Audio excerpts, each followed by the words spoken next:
Good afternoon everyone, and welcome to our daily video blog.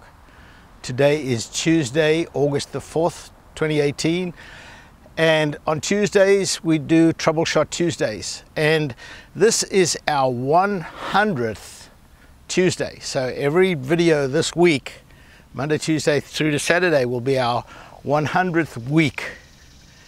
And I'm going to make an announcement now and say that after week 104, which would be 2 years, I'm going to take a bit of a hiatus to go and work on a new teaching platform that I'm working on, and I'm going to move some videos off YouTube onto my teaching platform. And so if you don't subscribe to my newsletter, I suggest you go to my website and subscribe to my newsletter, because I will be announcing in my newsletter how to use and sign up for this new teaching platform. And it's going to be absolutely stupendous.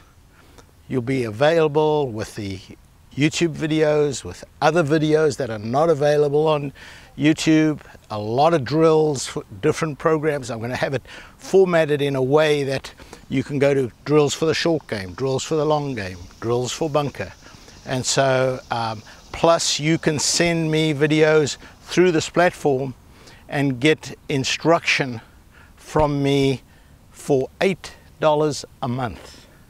Great price. You can send as many videos as you like for just $8. So great way to learn. If you're not close to me, if you're in another country, I will be available for you to help you with your golf game. Today is Tuesday, so on Tuesdays we do Troubleshot Tuesdays, and what I want to talk about now is, hitting fat shots a lot. It's normally students struggling to get the weight across. They get the weight on the back foot and then they hit behind, and the major cause is hip sway and reverse pivot. So the two of them they're not exactly the same, but they kind of go hand in glove. So let me explain. A reverse pivot is when you leave all your weight on your front foot and your spine angle, you can see my spine angle tilts this way, and usually for every action there's an equal and opposite reaction, and so when you start your downswing, the tendency is for the body to go backwards. Another reason for a reverse pivot is a hip sway. So I was working recently with a student who had a tendency to let this hip sway out. So again, you can see the spine angle is tilted this way, so it's still a reverse pivot even though the weight is now on the back foot. So somewhere in that student's background, they had a lesson where the pro said, you're doing a reverse pivot, you've got to get the weight back, but he didn't teach them how to get the weight back. And so they thought they were doing the right thing by going back like this. So here's the answer. This is what I call the baseball pitcher's drill.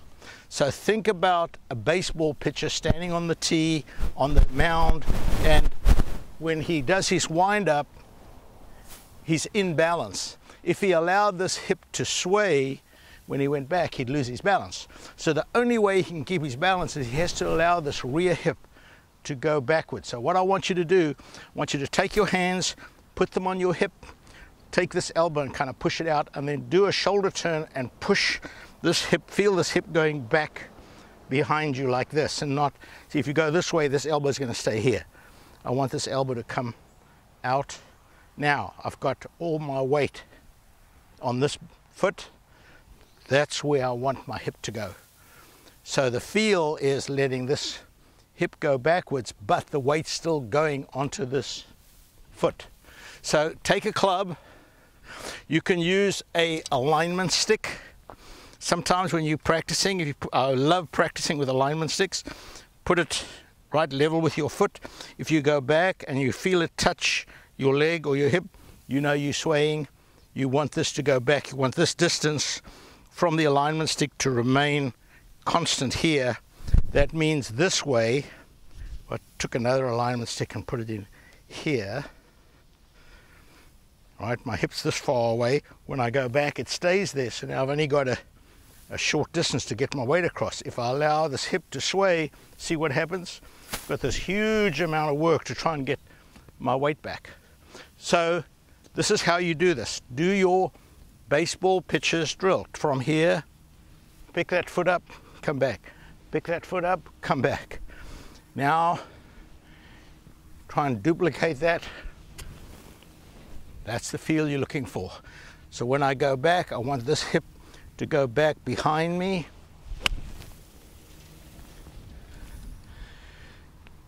That is the answer to curing the reverse pivot. If that's a problem that you have, go and work on it. It's a hard habit to break. I'm not saying this is easy. All habits are very hard to break, but at least by standing and doing this, you'll understand what this feels like. You'll be on your way to getting rid of your reverse pivot.